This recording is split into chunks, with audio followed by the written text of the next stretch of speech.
everyone.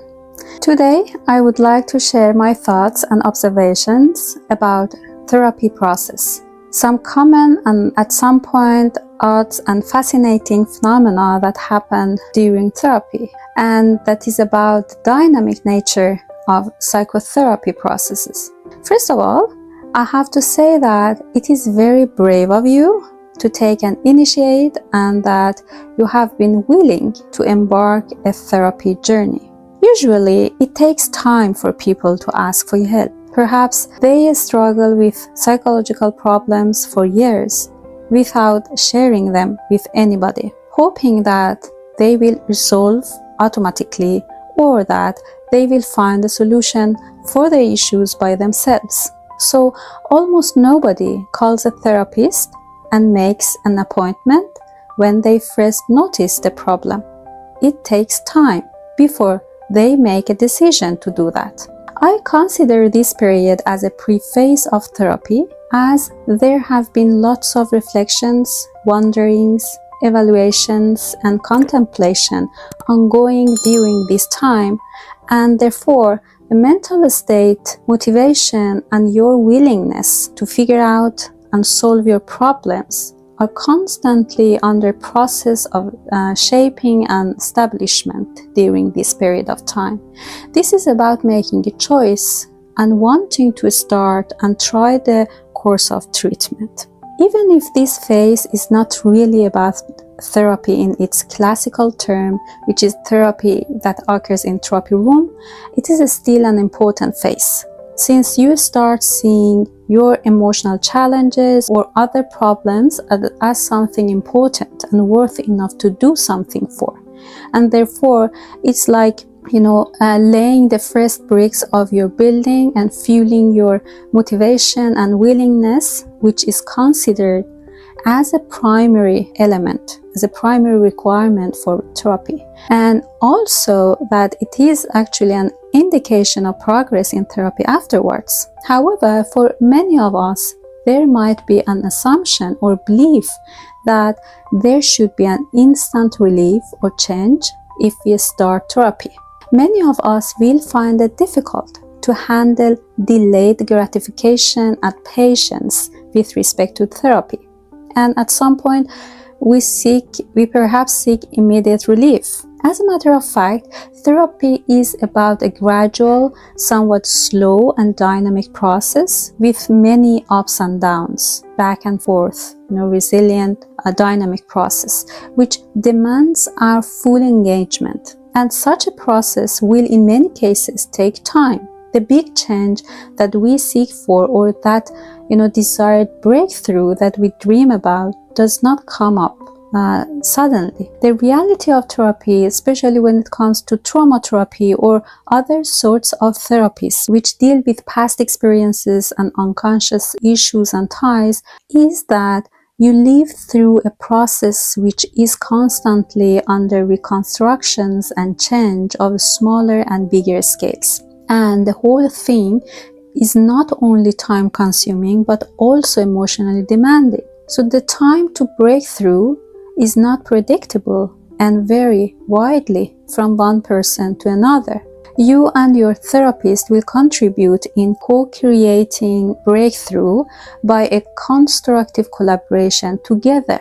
There are several factors, of course, which can play a role in determining the length and intensity and quality of your therapy process. So it is not about one-size-fits-all measure, but more about an individualized project which is tailored to your particular needs and expectations. Of course, therapist competency profile, personality traits, experiences, skills, and approaches your therapists utilize have a lot to say about the quality and outcomes and lengths of your therapy process. According to my clinical experiences and observations, consecutive therapy sessions over time will cause pain and bring plenty of emotions and feelings up which were buried deep inside you for a long time. It is like opening a door that you have never dared to open, since you knew in a subconscious level that there you have some taboo, forbidden or overwhelming stuff which you are ashamed of or scared of. So therapy is about opening this door and let these materials, this trauma stuff, to run out step by step. And your therapist needs a green signal, a permission from you to facilitate the process. And when you feel that you're almost ready to pull down the door handle and step in this room, then the process will move into a new level of dynamics. So this manifests in the pain you feel and all the reactions and behaviors you have that can in some way be considered as unpleasant or too much or overwhelming for you. But this is not a bad thing all the way. In psychotherapy, this can be a good sign actually. Since healing and change start with discomfort and pain is the root of your suffering, and so the goal of therapy is to facilitate reconciliation and integration to help to see, acknowledge, recognize, and embrace the pain that you have registered some time ago in your body and soul, instead of pushing it away and piling it up in a dark, mysterious room in your mind, in your soul. So facing your pain is important, because when you run away from your pain and feeling, it means that you run away from yourself too. So facing pain causes reactions. Since this is something that you have avoided to do for a long time, it is about making a new habit and get rid of something that is very old that you were habituated to. And these reactions and symptoms and behaviors are usually bigger than the ones you had been experiencing before you started therapy.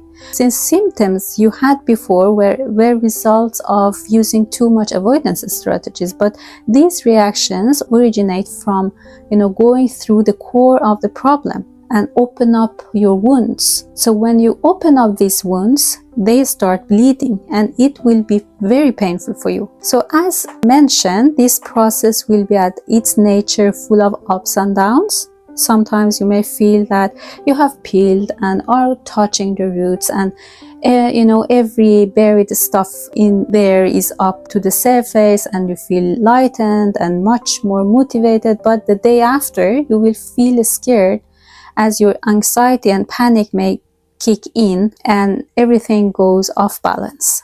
So your state of mind, mood, sleep quality, reactions may fluctuate from being stable and great to unstable and deep despair.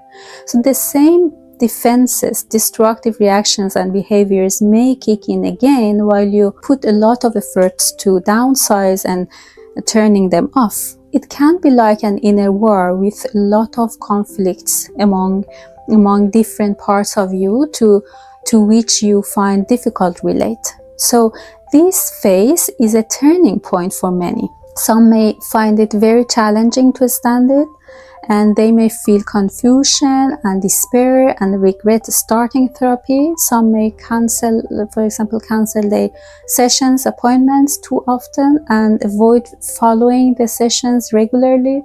And as it was planned according our intervention model, so this is an extra important time for healing potential actually. It is in this phase that many of us stop continuing the process and end up quitting the sessions. So usually first phases, including introduction and identification of problems and setting goals of intervention, will run relatively through a predictable pattern.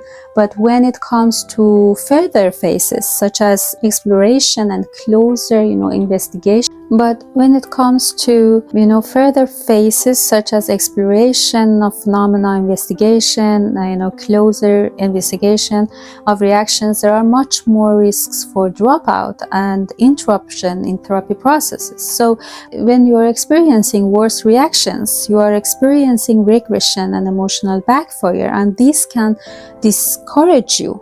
It is understandable, but you should also be aware that this is part of healing. Facing these emotions will help you to understand why they are there and what messages they try to convey and tell to you, and how their scars affect you or affecting you and your life now. at the current moment. So this is exactly here when you encounter, the most vulnerable parts of yourself and expectation and the experiences, that potential to healing, change, and expanded self-awareness lies, and the opportunity to incorporating trauma materials, memories, and feelings will be around us. So your therapist will encourage you to stay on the track, keep going. So you should feel that you get help to build resilience in order to tolerating pain, at the same time that you engage in a process and work on to expand capacity for tolerating more stuff. So expanding your tolerance capacity is tough, but at the end of the day, you may feel that it was all worth it, since the discomfort level that you experience will gradually decrease, and you can walk freely in that dark room and clean it, and so that it will become a normal part of your inner world. So this is about integration and expansion, and it is like reclaiming your parts and take them back again. So then changes come automatically, as if you suddenly find yourself in a new path of life. So the ultimate goal of therapy is integration and liberation, which should be done by eliciting and drawing out trauma memories and buried painful stuff. But it does not mean to worsen the trauma effects or your problems. So if you have started therapy with motivation and you have been feeling that you and your therapist have a good connection, treatment plan, and that you have been in a good path, and then suddenly comes up some unpleasant feelings and you start feeling worse and get more symptoms, it does not necessarily always mean that your therapy is not working or is harmful for you, and so on. So I hope that you have find it interesting. So please be honest with your therapist and keep you motivated through these constructive processes. Therapy journey is fascinating and demands courage and time, and the result can in many times be very constructive. Please share your experiences with therapy here with us. Keep safe. Thank you.